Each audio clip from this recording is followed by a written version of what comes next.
Hi hello ವೀಕ್ಷಕರಿಗೆಲ್ಲ ನಮಸ್ಕಾರ. BSY ಕಿಚನ್ಗೆ ಸ್ವಾಗತ. ಇವತ್ತಿನ ನಮ್ಮ ರೆಸಿಪಿ ಚಿತ್ರಾನ್ನ ಗೊಜ್ಜು. ಚಿತ್ರಾನ್ನದಲ್ಲಿ ಹಲವಾರು ವಿಧಗಳಿದ್ದಾವೆ.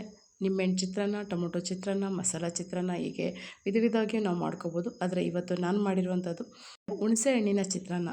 ಈ ಹುಣಸೆ ಹಣ್ಣಿನ ಚಿತ್ರಾನ್ನ ಗೊಜ್ಜನ್ನ ನಾವು ಮಾಡಿಟ್ಕೊಳ್ಳೋದಾದರೆ ಫ್ರಿಡ್ಜಲ್ಲಿ ಒಂದು 10ರಿಂದ 15 ದಿನವರೆಗೂ ಸ್ಟೋರ್ ಮಾಡ್ಕೋಬೋದು. ಯಾವಾಗ ಬೇಕು ಬಿಸಿ ಅನ್ನ ಮಾಡಿಕೊಂಡು ನಾವು ಇದನ್ನು ಸವಿಬಹುದು. ಅಷ್ಟೇ ಅಲ್ಲ, ನಾವು ಎಲ್ಲಾದರೂ ಒನ್ ಡೇ ಟ್ರಿಪ್ ಹೋದವಾಗ ಈ ಒಂದು ಹುಣಸೆಹಣ್ಣು ಚಿತ್ರಾನ್ನ ಮಾಡ್ಕೊಂಡು ಹೋಗೋದಾದರೆ ತುಂಬ ಚೆನ್ನಾಗಿರುತ್ತೆ. ಸೊ ಈ ಹುಣಸೆಹಣ್ಣು ಚಿತ್ರಾನ್ನಕ್ಕೆ ಏನೇನೆಲ್ಲ ಬೇಕು, ಯಾವ ರೀತಿ ಮಾಡೋದು ನೋಡ್ಕೊಳ್ಳೋಣ ಬನ್ನಿ. ಹುಣಸೆಹಣ್ಣು ಚಿತ್ರಾನ್ನಕ್ಕೆ ಮೊದಲು ಹುಣಸೆಹಣ್ಣು ಬೇಕು. ಹುಣಸೆಹಣ್ಣು ನೋಡ್ಬೋದು, ನಾನು ಒಂದು ಮೂಸಂಬಿ ಗಾತ್ರದ ಹುಣಸೆಹಣ್ಣು. ಫಸ್ಟ್ ಇದನ್ನು ನಾನು ತೊಳ್ಕೊಂಡ್ಬಿಡ್ತೀನಿ. ಇದನ್ನು ವಾಶ್ ಮಾಡಿಕೊಂಡು ಇದಕ್ಕೆ ಬಿಸಿನೀರು ಸೇರಿಸ್ಕೊಂಡು ವಾಶ್ ಮಾಡಿ ಇಟ್ಕೊಂಡಿದ್ದೀನಿ ಹುಣಸೆಹಣ್ಣು. ಈಗ ಇದಕ್ಕೆ ಬಿಸಿನೀರು ಸೇರಿಸ್ಕೊಳ್ತಾ ಇದ್ದೀನಿ. ಬಿಸಿನೀರು ಸೇರಿಸ್ಕೊಂಡು ಒಂದು ಸ್ವಲ್ಪ ಒಂದು ಅರ್ಧ ಗಂಟೆ ಇಟ್ಕೊಂಡ್ರೆ ಸಾಕು. ನೀವು ನೋಡ್ಬೋದು ಹುಣಸೆಹಣ್ಣು ಚೆನ್ನಾಗಿ ನೆಂದಿದೆ. ಚೆನ್ನಾಗಿ ಕಿವುಚ್ಕೊಂಡ್ಬಿಡುತ್ತೆ. ನಾವು ಇದನ್ನು ಒಂದು ಡಬ್ಬಿಗೆ ಹಾಕಿ ಫ್ರಿಡ್ಜಲ್ಲಿ ಇಟ್ಕೊಂಡ್ರೆ ನಾವೇನಾದರೂ ಸಾಂಬಾರು ಮಾಡಿದವಾಗ ರುಬ್ಬೋದಕ್ಕೆ ಹಾಕ್ಕೊಬೋದು ಹುಣಸೆಹಣ್ಣ. ಇದೇನು ವೇಸ್ಟ್ ಮಾಡೋಂಥ ಅವಶ್ಯಕತೆ ಇಲ್ಲ. ಸಿಪ್ಪೆ ಎಲ್ಲ ತೆಗೆದಿಟ್ಕೊಂಡ್ಬಿಟ್ಟಿದ್ದೀವಿ. ಇದನ್ನು ನಾವು ಸಾರು ಬಳಸ್ಬೋದು. ಈಗ ನೋಡ್ಬೋದು ಹುಣಸೆಹಣ್ಣು ರಸ. ಹುಣಸೆಹಣ್ಣು ಚಿತ್ರಾನ್ನ ಮಾಡೋದಕ್ಕೆ ಬೇಕಂತ ಪದಾರ್ಥಗಳನ್ನ ಇಟ್ಕೊಂಡಿದ್ದೀನಿ. ನೋಡ್ಬೋದು, ಮೂಸಂಬಿ ಗಾತ್ರದ ನಿಂಬೆಹಣ್ಣನ್ನು ನೆನೆಸಿ ಕಿವುಚಿ ಇಟ್ಕೊಂಡಿದ್ದೀನಿ. ಒಂದು 4 ಮೀಡಿಯಮ್ ಗಾತ್ರದ ಈರುಳ್ಳಿನ ಸಣ್ಣದಾಗಿ ಕಟ್ ಮಾಡಿ ಇಟ್ಕೊಂಡಿದ್ದೀನಿ. ಕೊತ್ತಂಬರಿ ಸೊಪ್ಪು, ಕರಿಬೇವು, ಒಂದು 10ರಿಂದ 12 ಮಣ್ಕಟ್ಟು ಮೆಣಸಿನ್ಕಾಯಿ ತೊಗೊಂಡಿದ್ದೀನಿ. ಇದು ಖಾರ ಜಾಸ್ತಿ ಇರುತ್ತೆ. ಬೆಲ್ಲ ಆಪ್ಷನಲ್ಲು, ಬೇಕಾದ್ರೆ ಹಾಕೋಬೋದಿಲ್ಲ, ಅದೆಲ್ಲ ಜಸ್ಟ್ ಸ್ವಲ್ಪ ಹಾಕ್ಕೊಂಡಿದ್ದೀನಿ ರುಚಿಗೆ ಅಂತ. 2 ಟೀ ಸ್ಪೂನ್ ಕಡಲೆಬೇಳೆ, 2 ಟೀ ಸ್ಪೂನ್ ಉದ್ದಿನಬೇಳೆ, 1 ಟೀ ಸ್ಪೂನ್ ಮೆಣಸು, 1 ಟೀ ಸ್ಪೂನ್ ಜೀರಿಗೆ, 1 ಟೀ ಸ್ಪೂನ್ ಮೆಂತ್ಯ, 1 ಟೀ ಸ್ಪೂನ್ ಸಾಸಿವೆ, 2 ಸಣ್ಣ ಗಡ್ಡೆ ಬೆಳ್ಳುಳ್ಳಿನ ಕಟ್ ಮಾಡಿ ಇಟ್ಕೊಂಡಿದ್ದೀನಿ ಸಣ್ಣದಾಗಿ. ಒಂದು ಅರ್ಧ ಕಪ್ಪು ಕಡಲೆಬೀಜ ನಿಮ್ಗೆ ಜಾಸ್ತಿ ಬೇಕಾದ್ರೆ ಇನ್ನೂ ಜಾಸ್ತಿ ಹಾಕ್ಕೋಬೋದು. ಎಣ್ಣೆ, ರುಚಿಗೆ ತಕ್ಕಷ್ಟು ಉಪ್ಪು, ಅರಿಶಿನ. ಈಗ ಯಾವ ರೀತಿ ಮಾಡೋದು ನೋಡ್ಕೊಳ್ಳೋಣ. ಒಂದು ಬಾಣಲಿನ ಬಿಸಿ ಮಾಡಿಕೊಂಡು ಅದಕ್ಕೆ ಮೆಂತ್ಯ ಸೇರಿಸ್ಕೊಳ್ತಾ ಇದ್ದೀನಿ. ನಂತರ ಮೆಣಸು, ಜೀರಿಗೆ, ಇವು ಮೂರನ್ನು ಮೊದಲಿಗೆ ಸ್ವಲ್ಪ ಫ್ರೈ ಮಾಡ್ಕೊಳ್ಳೋಣ. ಇದು ಫ್ರೈ ಆಗಿದೆ. ಈಗ ಸಾಸಿವೆ ನಾನು 1 ಟೀ ಸ್ಪೂನ್ ಇಟ್ಕೊಂಡಿದ್ದಲ್ವ, ಇದರಲ್ಲಿ ಒಂದು ಅರ್ಧ ಟೀ ಸ್ಪೂನ್ ಹಾಕ್ಕೊಳ್ತಿದ್ದೀನಿ. ಸಾಸಿವೆ ಜಾಸ್ತಿ ಬೇಡ, ಇನ್ನರ್ಧ ನಾವು ಒಗ್ಗರಣೆಗೆ ಯೂಸ್ ಮಾಡ್ಕೊಳ್ಳೋಣ. ಸಾಸಿವೆ ಚಿಟಪಟ ಅಂತಾರ ಸೌಂಡ್ ಕೇಳಿಸ್ತಾ ಇದ್ದೀವಿ. ಸೊ ಇಷ್ಟು ಸಾಕು. ನೋಡ್ಬೋದು ಈ ರೀತಿ ಆಗಿದೆ. ಪದಾರ್ಥಗಳನ್ನ ನಾನು ಸೈಡ್ ಇಟ್ಕೊಂಡಿದ್ದೀನಿ. ಎಣ್ಣೆ ಸೇರಿಸ್ಕೊಳ್ತಾ ಇದ್ದೀನಿ.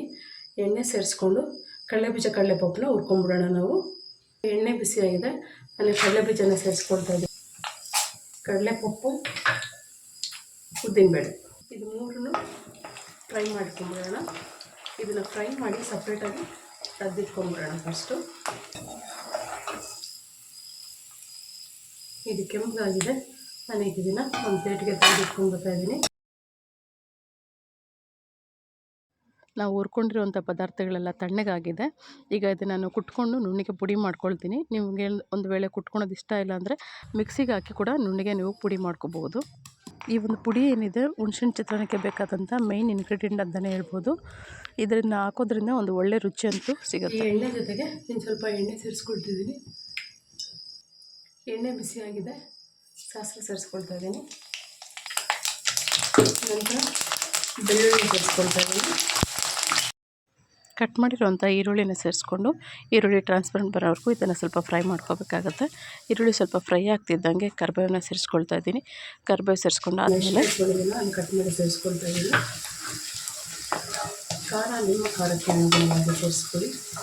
ಈಗ ಅರಿಶಿನ ಸೇರಿಸ್ಕೊಳ್ತಾ ಇದ್ದೀನಿ. ಅರಿಶಿನ ಸೇರಿಸ್ಕೊಂಡಾದ್ಮೇಲೆ ನಾವು ಪುಟ್ಟು ಇಟ್ಕೊಂಡಿರುವಂಥ ಪುಡಿನ ಸೇರಿಸ್ಕೊಂಡು ಜಸ್ಟ್ ಒಂದು 2 ಸೆಕೆಂಡ್ ನಾನು ಮಿಕ್ಸ್ ಮಾಡ್ಕೊಳ್ತೀನಿ. ಇಮಿಡಿಯೇಟು ಹುಣಸೆಹಣ್ಣು ರಸ ಸೇರಿಸ್ಕೊಳ್ತೀನಿ.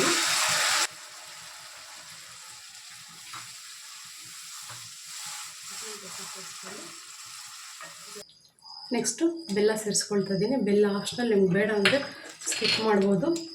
ಬೆಲ್ಲ ಸೇರಿಸ್ಕೊಂಡಾದ್ಮೇಲೆ ರುಚಿಗೆ ತಕ್ಕಷ್ಟು ಉಪ್ಪು ಸೇರಿಸ್ಕೊಳ್ತಾ ಇದ್ದೀನಿ. ಉಪ್ಪು ನೋಡ್ಕೊಂಡು ಹಾಕ್ಕೊಳ್ಳಿ. ಹುಣಸೆಹಣ್ಣು ಹಾಕಿದ್ಮೇಲೆ ನಾವು ಹಾಕಿರುವಂಥ ಎಣ್ಣೆ ಎಲ್ಲ ಮೇಲೆ ತೇಲೋವರೆಗೂ ಚೆನ್ನಾಗಿ ಸ್ವಲ್ಪ ಮೀಡಿಯಮ್ ಫ್ಲೇಮ್ ಇಟ್ಕೊಂಡು ಕುದಿಸ್ಕೋಬೇಕಾಗುತ್ತೆ. ಇದನ್ನು ಚೆನ್ನಾಗಿ ನಾವು ಕುದಿಸ್ಕೊಂಡ್ರೆ ಇದನ್ನು ಫ್ರಿಡ್ಜಲ್ಲಿ ಇಟ್ಕೊಂಡ್ರೆ ಒಂದು 8ರಿಂದ 10 ದಿನವರೆಗೂ ನಾವು ಇದನ್ನು ಸ್ಟೋರ್ ಮಾಡ್ಕೋಬೋದು. ತುಂಬ ಚೆನ್ನಾಗಿರುತ್ತೆ. ನಮಗೆ ಈ ಗೊಜ್ಜೊಂದು ರೆಡಿ ಇದ್ದರೆ ಅನ್ನ ಒಂದು ಮಾಡ್ಕೊಂಬಿಟ್ರೆ ಇಮಿಡಿಯೇಟಾಗಿ ನಾವು ಅರ್ಜೆಂಟಿಗೆ ಅನ್ನ ಮಿಕ್ಸ್ ಮಾಡಿಕೊಂಡು ಚಿತ್ರಾನ್ನ ರೆಡಿ ಮಾಡ್ಕೋಬೋದು. ಕೊತ್ತಂಬರಿ ಸೊಪ್ಪು ಸ್ವಲ್ಪ ಸೇರಿಸ್ಕೊಳ್ತಿದ್ದೀನಿ.